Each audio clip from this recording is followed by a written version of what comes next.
All right, so today, grammar for sentences. We'll skip what we did for the essay assignment. We'll just have you write the essay. We're going to look at 2 different categories of sentences and 10 total patterns.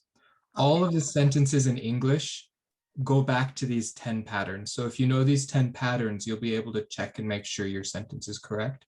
And then we'll do a little practice on those. All right, so sentence patterns, these 10 basic patterns are the skeleton on which all English sentences are built. All right, so here's an example of each of the 10. We won't go through these right now because we're going to do them all one at a time. But if you notice on the left-hand side, all of the subjects can remain the same. The only thing that's changing is the type of verb. The verb in English is going to be the core or the center of the sentence. It carries the main meaning. So on the left, we've got subject, and on the right, we've got predicate. So these are all going to be different predicate patterns. The sentence subject can always remain the same. That's just a noun phrase. So we have 10 different kinds of verb phrases, essentially. We can break them up a few different ways. We've got 3 different be verb patterns, 2 different linking verb patterns, only 1 intransitive, and then 4 different transitive patterns. For me, I like to keep it simple. We've got 5 static patterns, static coming from the word state, it's state, and transitory because we've got some that are intransitive and some that are transitive. So we've got 5 static and 5 transitive, cuts the patterns right in half there. So let's start with our 3 be verb patterns. On the right, you can see what elements make these up. We'll have a subject and a be verb. And then what's after the be verb is what's most important. In order to complete the be verb, to make it a complete thought, we're going to need an adverb of time or place. And this is pattern 1. Next, pattern 2, we've got subject and a be verb plus an adjective, and then last subject plus a be verb and a noun phrase. So these are the 3 basic be verb patterns. And let's look first at the adverb of time or place. This is a pretty unique pattern because normally we think of that last spot as an object spot, and an object has to be a noun.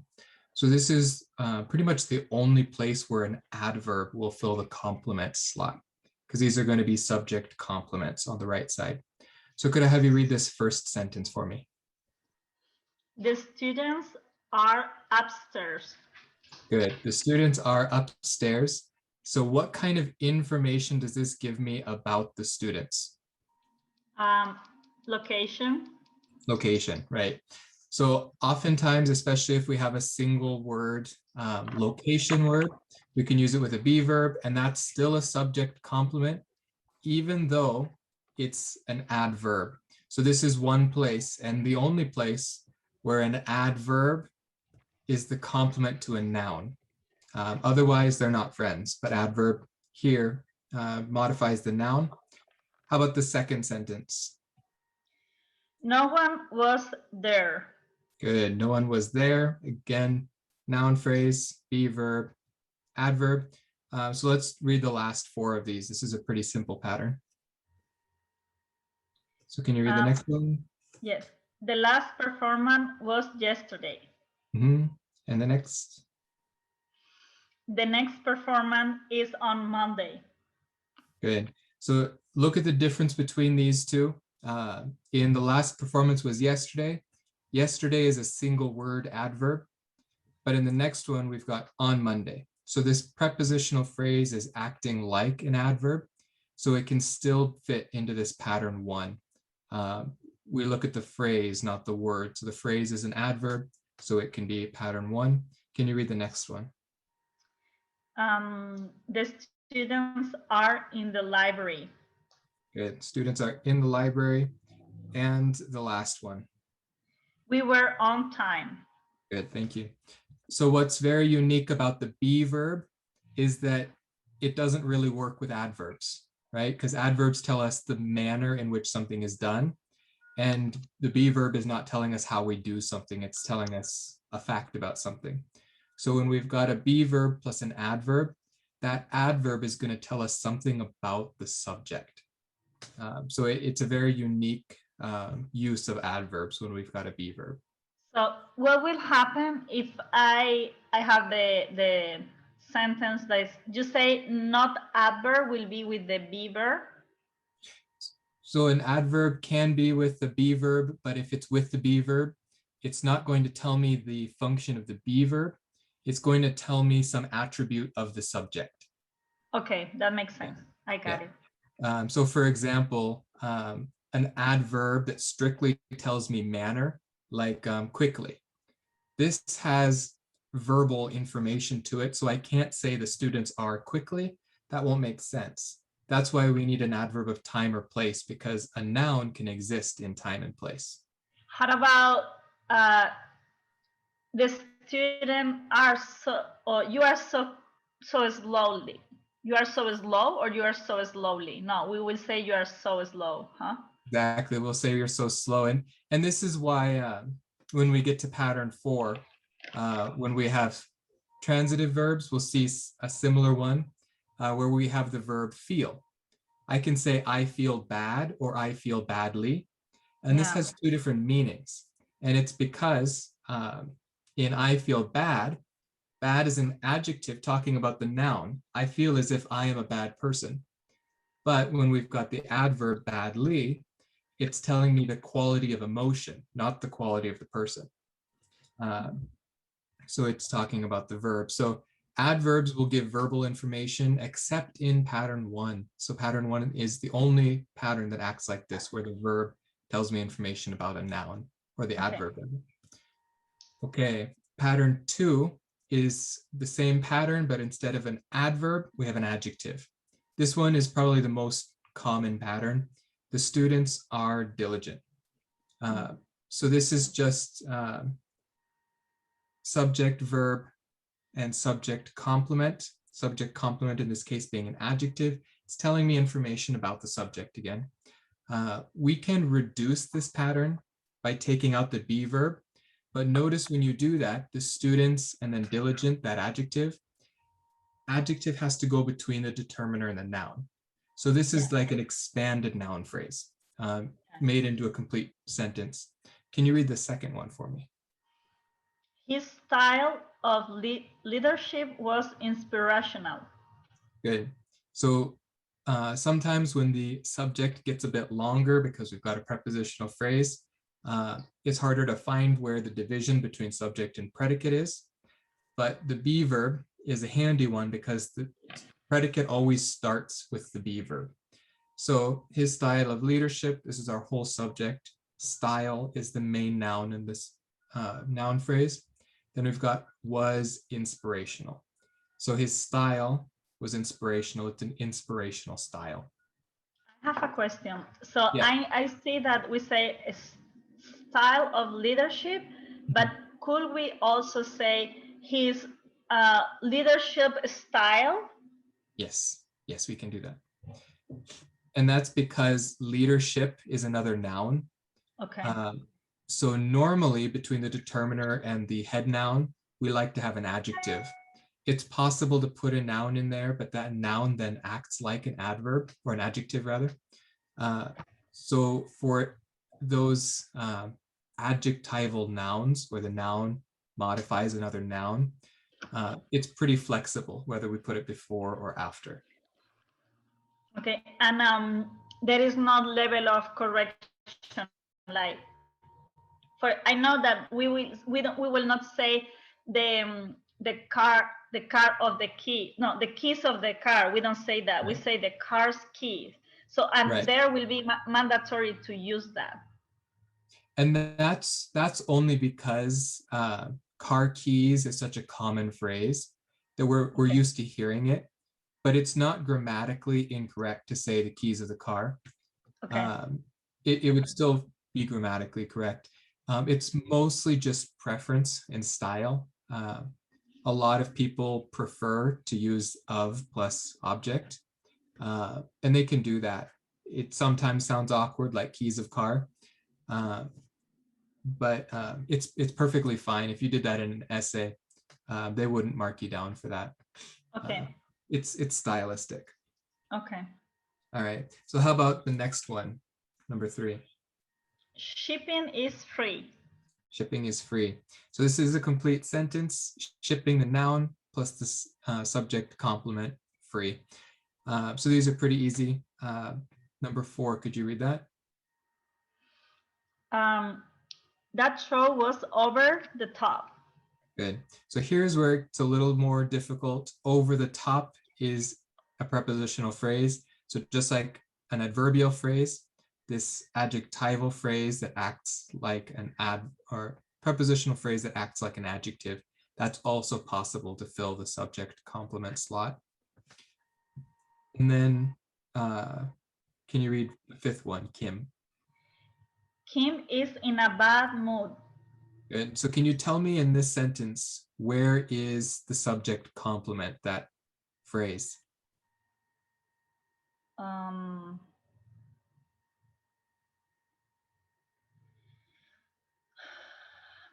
Bad mood. Close. We want the whole thing in a bad mood. So a bad mood is going to be a noun phrase, and we're looking for an adjective, but we see there's no adjective except for bad. But that prepositional phrase makes it really versatile for us. We can use it as an adjective or an adverb. All right, and the last one, we. We were on time.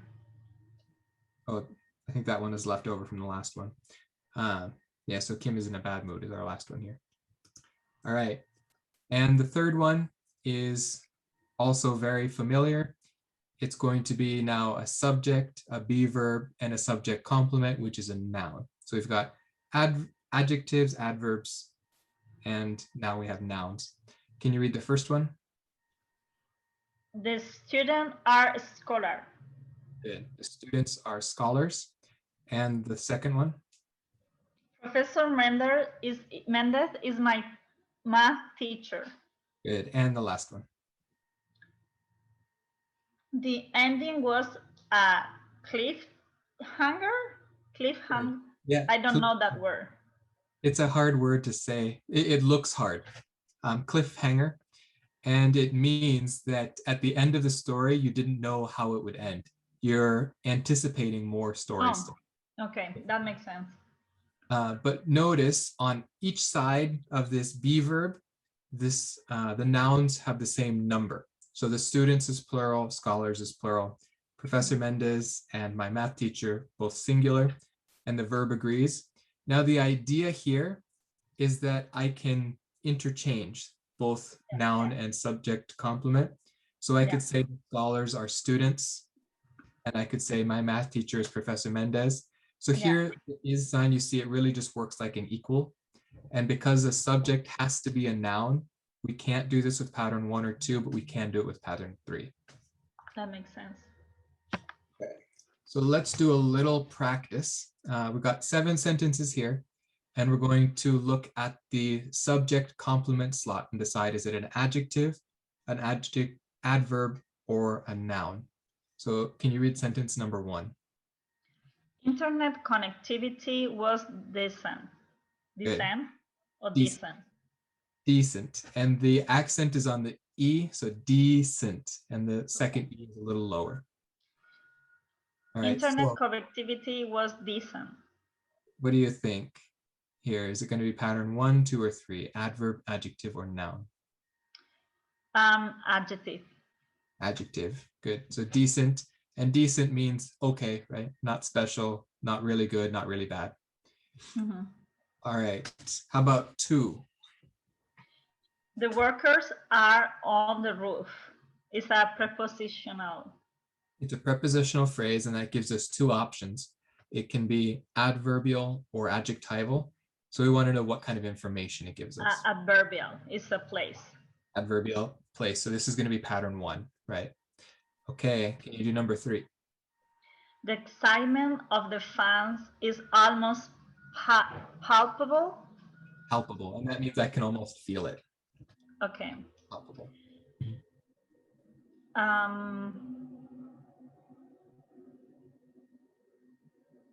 I will say adjective.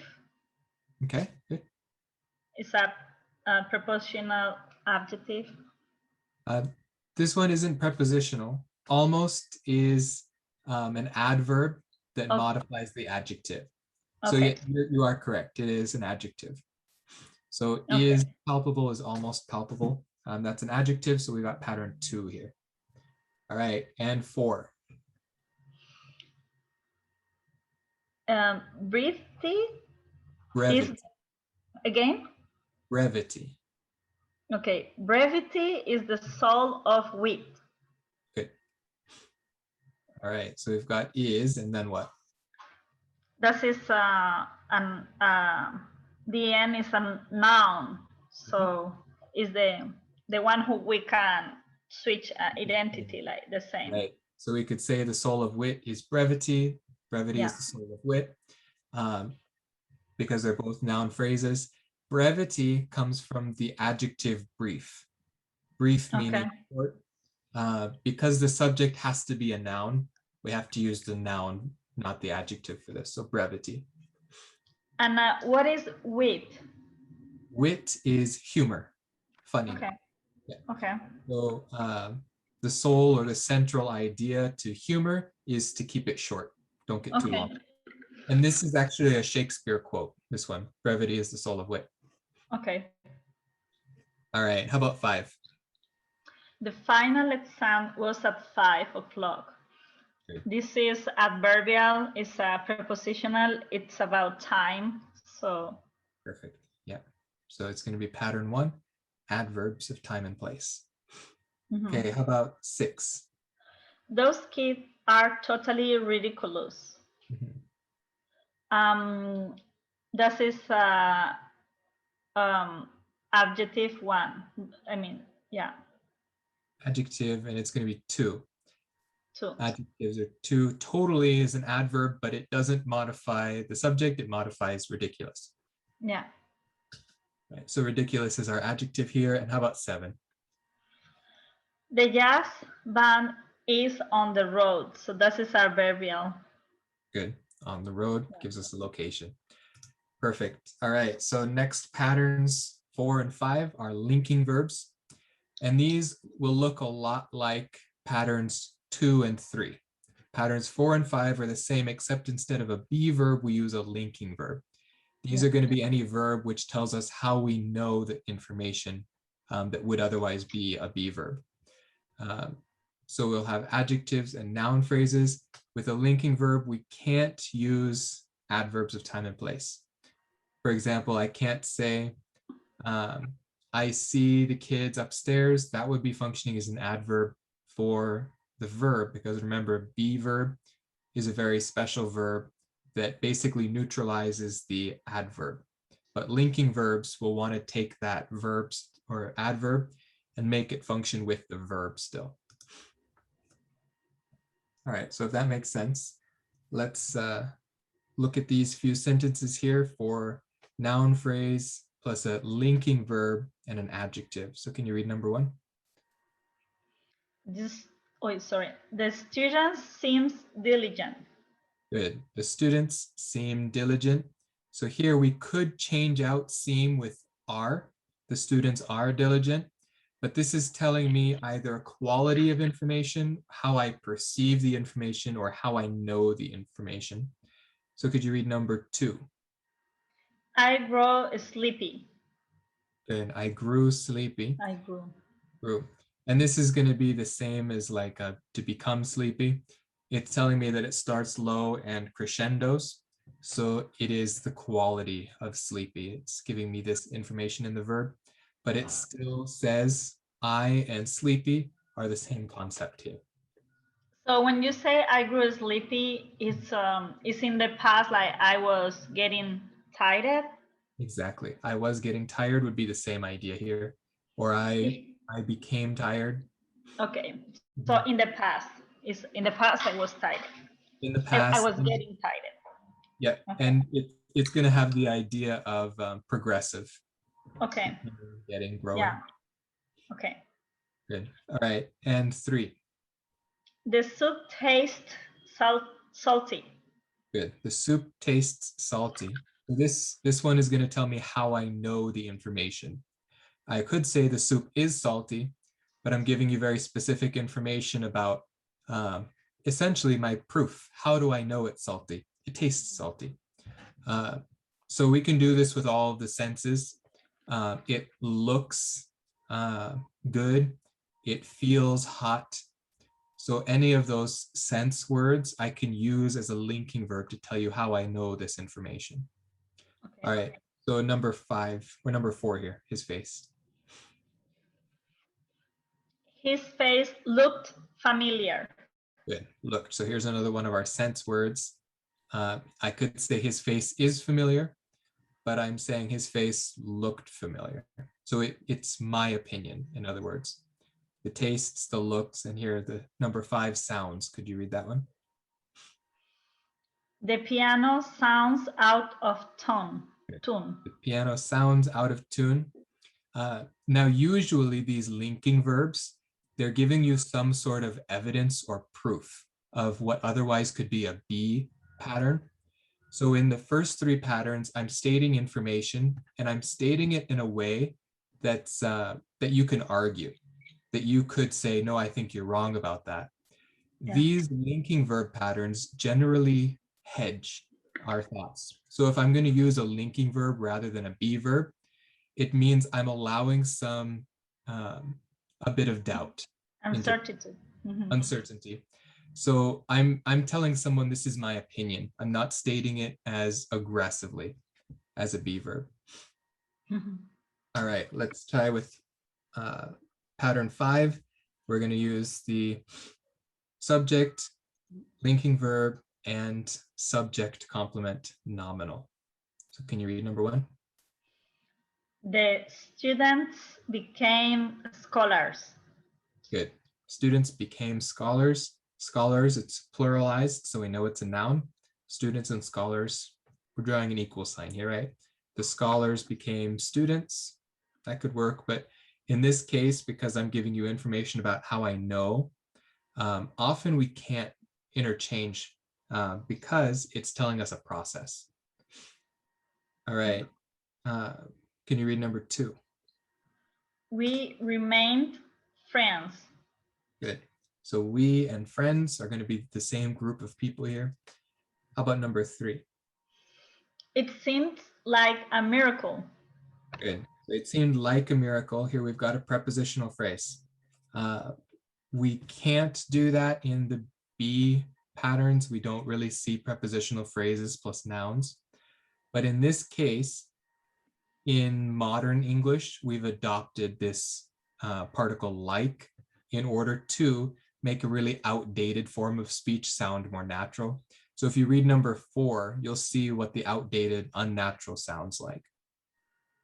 He appeared a kind gentleman. Right. So this form of sentence used to be pretty common. He appeared a kind gentleman, as if appeared is going to tell me that information as of a linking verb. So the subject and the subject complement are the same, but it starts to sound awkward to us today in modern English. So we like to add this particle like. So it seemed like a miracle. He appeared like or as a kind gentleman. These help to soften the sentence for us. All right, so let's just do 4 of these and we'll move on to the next patterns. So number 1. The coffee tastes horrible. Good. So is this going to be an adjective or a noun? Adjective. Adjective. And how do you know this information? Horrible is an adjective. Well, I mean, how did the person who said this sentence, how did they come about this information that it's horrible? How do they know it's horrible? Like their appreciation is through the taste. Exactly. It's where they appreciate. Exactly. It's through the taste. So their method of understanding this information came through taste. Mm-hmm. All right. How about 2? My new co-worker. That's co-worker. My new co-worker became my best friend. Good. So is this going to be an adjective or a nominal subject complement? Nominal. Nominal. Good. My best friend. All right, 3. The piano sounds out of tune. Good. The piano sounds out of tune. And 4. October turned bitterly cold. Good. October turned bitterly cold. So we've got subject October, the linking verb turned or became, and then here is bitterly cold. We've got an adjective and an adverb. Is this going to be an adjective phrase or an adverb phrase here? It's adjective. Adjective, right? We don't have adverb with linking verb patterns. All right. So let's move on to the next pattern, which is going to be really simple. I like this pattern because it's very easy. Subject plus an intransitive verb. There are no objects, no adjectives, no adverbs. The only tricky part about it is I can add adjectives and adverbs, but I don't need them for the sentence. So just really quick, for example, in sentence number 1, the coffee tastes horrible. If I take any of these words away, the sentence doesn't work grammatically. Yeah. So what we got to be careful about with intransitive verbs is sometimes we have extra information like an adjective or an adverb, but we don't need it to make the sentence grammatically correct. Yeah. So let's read sentence number 1. The students rest. Good. The students rested, and that's just subject and verb, right? No extra information. How about number 2? Maria laughed. Good. Maria laughed. Number 3? The moon disappeared. Good. The moon disappeared. And 3, or 4 rather. Laura. Laura glanced at her phone. Good. So what is the challenge here? If I say Laura glanced, my subject and my verb, it's actually going to be incorrect. But I technically don't have an object here. There's no object. It's a prepositional phrase. So for an intransitive verb pattern, sometimes it can be necessary for this transitive verb to have an adverb. So words like glanced, snuck, and also, is the other one reside? Yeah, reside. Those are going to be 3 verbs that don't need adjectives or indirect objects or any object, but it will need an adverb. So if you write those 3 down, what that mean is snacks. Secretly move. Okay. So Laura glanced isn't correct, but Laura glanced at her phone, or Laura glanced at me, or Laura glanced in his direction. So glance, it's a word for look, looking quickly. Because of this type of verb, we're going to need an adverb for this one. So looking at the next one, the boys snuck into I have a question about the verb glance. The preposition will be always at, or there is another way to use this there, like Laura glanced on his tablet, or will be always at her tablet, at whatever? We can use a couple different prepositions. I can use the preposition in. She glanced in the cup. So it's going to have to do with the quality of the, I guess, the object of that preposition. So she's going to have to glance at something, and that something, like a cup, if it has a hollow space in it, and I want to say that she's glancing inside of it, then I can use in. But otherwise, if it's just general glancing, at is going to be the most common one. Okay, so it will be safe, better use at all the time, just in case. Yeah, if you don't know, use at. Exactly, okay. Yeah. And then snuck, this one's usually going to be into, because the type of action that sneaking is sneaking is moving secretly into some location that you shouldn't Okay, be. I see. Yeah. So the It's boys snuck into the water park. Into the water park, it's not an object, it's an adverbial phrase, but we need it in order for snuck to make sense. The other one would be, for example, reside, like I reside in Washington. If I just simply say I reside, it doesn't give me enough information to make this sentence grammatically correct.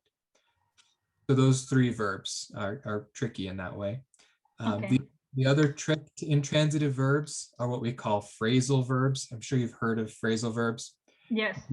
These will use what looks like a preposition, but technically we call them particles. We share prepositions and particles. But the tricky thing, or I guess the easy thing about this is usually a preposition has an object, but a particle has no object. So if there's no noun after this preposition as part of a prepositional phrase, then it's probably a particle. So for example, we gave up. Yeah. That's going to be a phrasal verb. I quit, right? We quit. But if I say we jump up, now jump is my verb and up is an adverb. It's telling me how I jumped. So we got to be careful and try to discern, is this going to be a particle or is this going to be an adverb or a preposition? All right. So intransitive is pretty easy. We have 4 different transitive patterns, but I'm going to try to make this pretty easy. The transitive patterns are all going to be subject verb plus reduced forms of patterns 1, 2, or 3, or rather patterns 2 or 3. So if you look, for example, at pattern 7, you're going to have a subject and a transitive verb plus a direct object. So that's just going to be a noun phrase. Pattern 8, subject, transitive verb plus 2 noun phrases. One is going to be the indirect object, the other is going to be a direct object. So those we're pretty familiar with. These last 2 are less common, but one looks like pattern 2 and one looks like pattern 3. So we've got a subject, transitive verb plus a direct object and an object complement. So not a subject complement here, but this adjective is going to tell me information about the object. And the last one, 10, you'll see here 2 noun phrases, but it's not an indirect object and a direct object. It's a direct object plus another noun that tells me information about the direct object. So we'll get to those in a second. But first, let's look at these transitive verbs that just have a simple single object. So could you read sentence number 1? The students organized a party. Good. The students organized a party. Subject, verb, object. This is the most common English sentence. Subject, verb, object. Could you read number 2? The baseball player hit a home run. Good. The baseball player hit a home run. Now we've got 4 different adjectives here, but we learned about 4 different nouns here, but we learned about noun phrases, so we're able to distinguish the subject from the object. We've got a determiner, we've got a noun, and then a head noun. So the head noun is always going to be the last noun in the chain. Hit, a home run, determiner, noun, and head noun. So we've got subject and object on either side of this verb. And the difference between a verb with the transitivity and a static verb is that I can't interchange. I can't switch back and forth. I can't say a home run hit a baseball player. It's kind of like the difference between the dog chased the cat and the cat chased the dog. These are different ideas. All right, Yeah. read sentence number 3. The author discussed his new book. Good. New book. Yeah. Good. The author discussed his new book. So his new book is going to be our object, just a simple object. How about sentence 4? Our team won the game. Good. Our team won the game. So the action goes from the subject through the verb to the object. The object is receiving that the action. But look here at number 5, John cut himself. Here, the subject and the object are the same person, but it's not giving me another noun, it's giving me a pronoun. And this is going to be reflexive or reciprocal information. For example, I could use my parents love each other. There's reciprocal information because my parents are two people, and the love that they have is for the opposite person.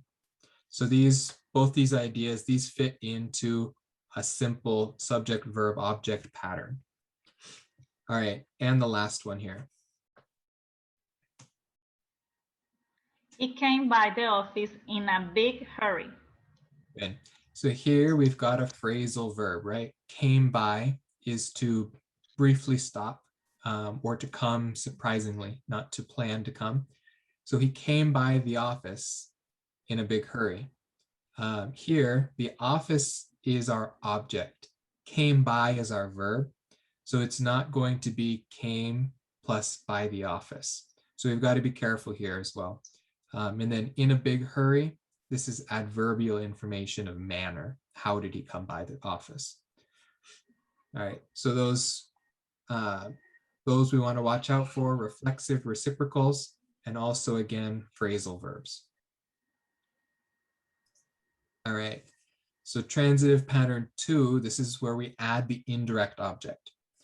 So where we had before subject, verb, object, that object always being a direct object, now we're going to add indirect object before the object. That's going to be its natural place, so that it's subject, verb, indirect object, direct object. And that's neutral. If I change it, it's going to add some emphasis. So let's read sentence number 1. The student gave the professor the homework. Good. So this verb gave is a very special verb. I can't have only an indirect object or only a direct object. I need both of them, because the very nature of giving is that something has to be given and someone has to receive it. So gave is always going to have two objects, indirect and direct. So the indirect is the professor, the recipient, and their homework is the object that's received. Can you read the next sentence? Can you give me a moment? Un momento. Yeah, no problem.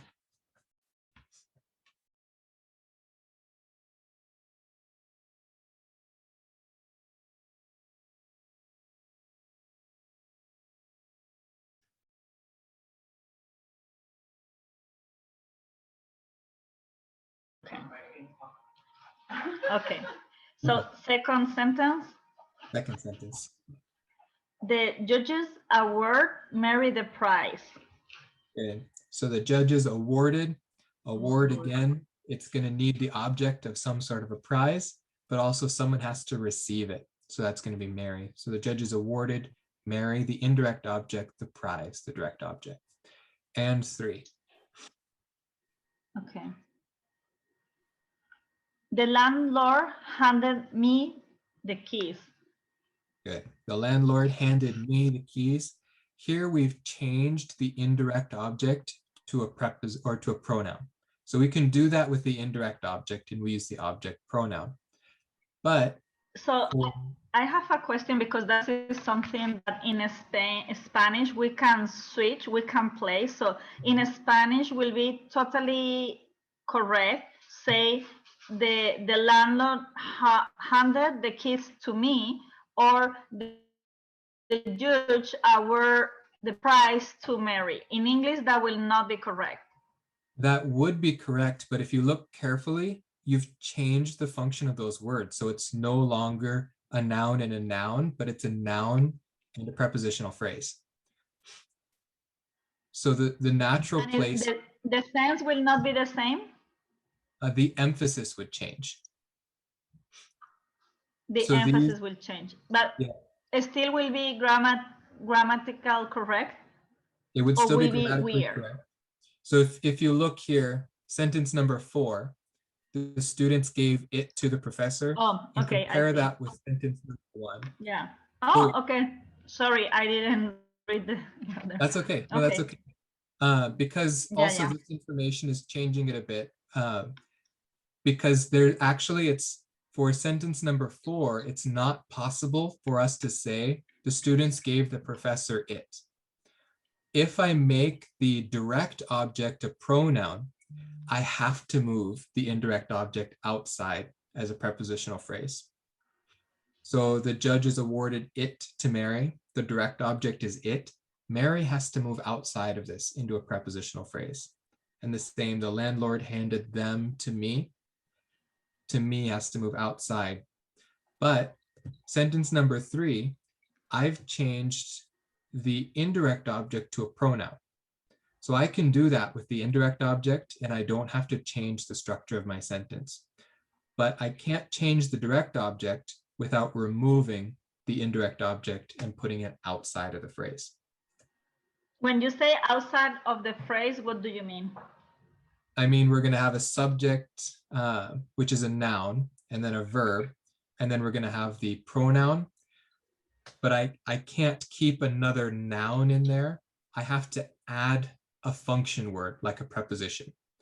Okay, so if I was in the example that I was giving to you will not be correct because I using the noun. If I put the pronoun will be correct. This is what you are telling me? I'm saying not about the pronoun, but about the preposition. So remember we have closed class and open class. If I want, I could make a sentence that's all open class here. I could say, Mary handed Alex juice. These are all open class words, but if I wanted to put juice as a pronoun, Mary handed it to Alex. Now I've got to use a preposition. So essentially what it comes down to is the indirect object. If I put the indirect object before the direct object, I don't need any prepositions. We understand this as, yeah. But if I change the direct object to a pronoun, now I have to move that indirect object into a prepositional phrase. So it can't stay a noun, it has to change into a phrase. Yeah, that you need to put the preposition. But that will be still grammatically correct. Yes, yes. If you add the preposition, it's grammatically correct. If you forget the preposition, it's not grammatically correct anymore. And for example, I can't say the judges awarded Mary it. The landlord handed me them. The students gave the professor it. These are grammatically incorrect sentences. Yeah. Does that make sense? Yeah. Okay. All right. So we're almost done. We're on pattern 9. These are going to be object complement slots. So our patterns 2 and 3 were subject complements, where the adjective tells me something about the subject. Now the adjective is going to tell me something about the object, not the subject. So could you read sentence number 1? The students consider the course challenging. Right. So we've got subject verb, students consider, and then the course is the object. But they're going to tell me some information about the course. How do they consider it? They consider it like it's challenging. It's hard for them. So if you read the sentence just below this and to the side, the students consider the course. If I don't have this adjective, the word consider actually changes its meaning. So sentence number 1 means they think the course is challenging. Sentence number 2 means they think about taking the course. Doesn't tell me information. So can you try number 3? The teacher made the test easy. Good. So not the teacher made the test easily, an adverb, but an adjective. So the teacher made the test easy. The test is easy because that's how the teacher made it. But the next sentence, the teacher made the test. This is just telling me that she's the one who created it. All right, can you read sentence number 3? The boys paint their hockey sticks blue. Boys painted their hockey sticks blue. Blue is the information about the color that they painted, the hockey sticks. So the hockey sticks are blue. So if you look at sentences 4, 5, and 6, these are all pattern 2 sentences: subject, be verb, and adjective complement. So the course is challenging. That's the information that I have in sentence number 1, but I've put all of it into the object slot after the verb. And I do that by taking away the be verb. So in any sentence where you can make a pattern 2, subject, be verb, adjective, if you take away the be verb, you can make this object complement at the end as your object.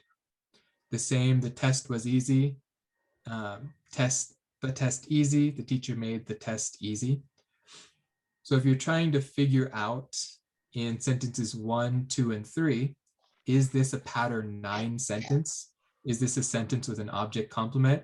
If you can put a be verb between the object and the object complement and it makes sense, then you've got a pattern 9. So the students consider the course is challenging. The teacher made the test to be easy. The boys painted their hockey sticks. The hockey sticks are blue. These are pattern 9.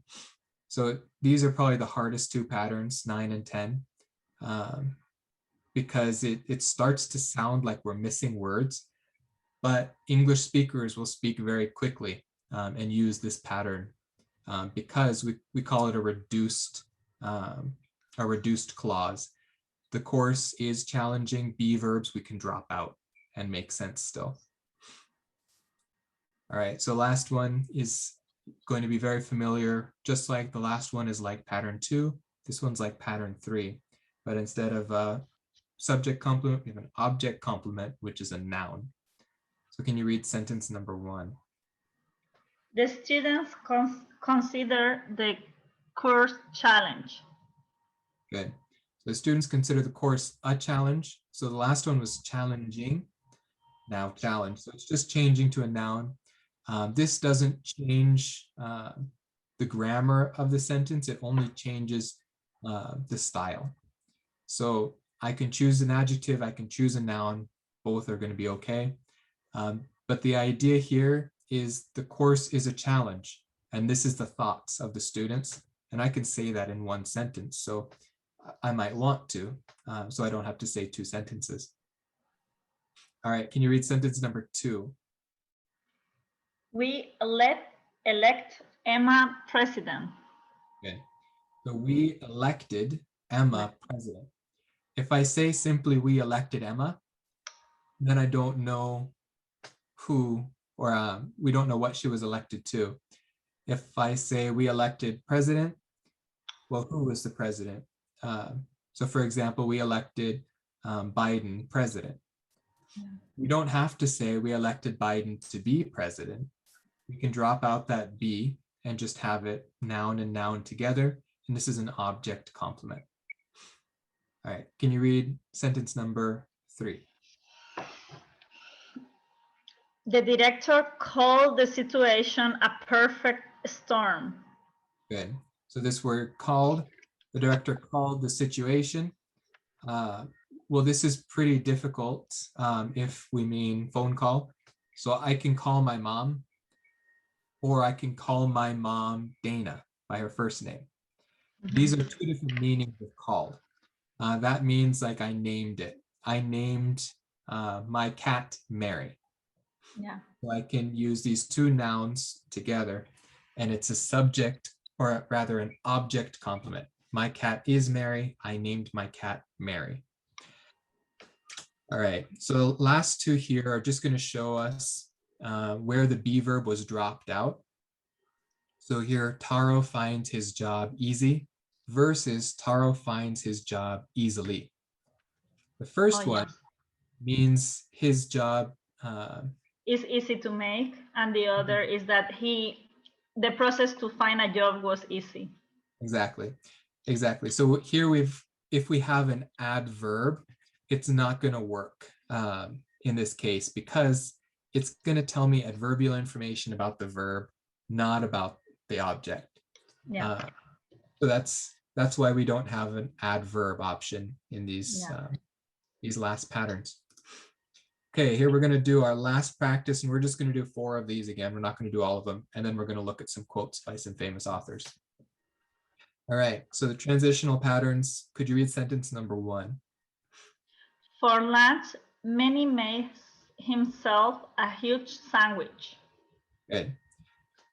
So can you identify in here, where is the verb? Made. Made, right? And this isn't a be verb. It's not a linking verb. So we're going to deal with some sort of transitional pattern. So we've got to decide, are there objects? Are there indirect objects? Are there complements? So let's look first. Where is the subject? Many. Manny, right? So we've Many. got some adverbial information at the beginning for lunch. We're finding This is time, like it's putting you information when. It's right. answering when. Good. And this But is the Manny made himself a huge sandwich. So it's reflexive because the sandwich is the issue. Manny made it, and himself is the person, is the indirect. It's like the action is for himself. good. So yeah, Huge himself. Yeah. Himself, Sorry? indirect object. Because Yeah. remember, I can change the indirect object to a pronoun and it's still okay. To himself, yeah. So Manny made himself, no preposition here. Manny made himself a huge sandwich. A huge sandwich is the object. So do you remember which pattern has subject, verb, indirect object, direct object? I cannot remember, but I can see it. You can see it. I mean, Just seeing it is the most important thing. So you can okay. identify here that it's indirect object plus direct object, Yeah. not object plus object complement, right? Because Yeah. himself and a huge sandwich, this isn't the same idea. I can't put is. Himself is a huge sandwich. Doesn't make sense. So we've got indirect object, direct object. Can you do sentence number 2? I got an A on my research paper. Okay. Research paper. Good. So where is our verb? Got. And the subject? I. So what about the information after subject and verb? So an A is the complement direct, and I will say I got it, because I got it, and it's what is it? Is an A, and then is the prepositional is giving information about what in A is on. I got an A on that, on this research paper. Right. So this prepositional phrase, this is going to function like an adverb. It's telling me where I got it. So locational information. The A is just going to be a simple object. So we've got subject, verb, object, because again, these are our open class words where we've got simple nouns and verbs. Everything else is going to have to add some extra function. So on my research paper is an adverbial prepositional phrase. So I got an A. And if I say simply I got an A, this sentence grammatically makes sense. So it's going to be reduced down to a pattern 6 transitive verb, or pattern 7 intransitive verb. All right, let's do 3. The kids made up a story about monsters from outer space. Good. So let's start with the very last phrase, from outer space. This is a prepositional phrase. If I drop off this information, the sentence is still going to make sense. The kids made up a story about monsters. Well, if I remove about monsters, this prepositional phrase, it's still going to make sense. The kids made up a story. But if I remove a story, then it doesn't make sense anymore. The kids made up. Well, this has a different meaning. Now it means they were fighting and now they're friends again. Yeah. But if I say the kids made up a story, this is going to be the minimum that this sentence can be in order to make sense. So we've got the kids, a subject, made up, a phrasal verb, and then a story, Yeah. a simple object. All right. We're going to move on to our very last thing here, and it's just going to be a single sentence, but actually it's an entire story. This is a short story that Joyce Carol Oates wrote, and if you notice, the story is the same length as the story's title. So can you read the story's title? The widow's first year. Good. So do you know what a widow is? Yes. Yeah. So the story's title is The Widow's First Year. Are there any verbs in this title? No. No, we've just got a noun phrase, and that's pretty common for a sub or for a title. Usually we like noun phrases, but how about the story? What is the story? I keep myself alive. I kept myself alive. So that's the whole story, and it tells us a lot of information. But I think brevity is really the important thing here, not for wit, like Shakespeare says, but for impact, for power. It has a lot of thought and even emotion packed into this little sentence. But how was it possible for her to keep this sentence so small? Sometimes the bigger the idea, the smaller the package, the more power it has in our writing. So let's look at this sentence and figure out what kind of sentence pattern this is. We've got a subject, I, and a verb, kept. But what kind of information do we have after this?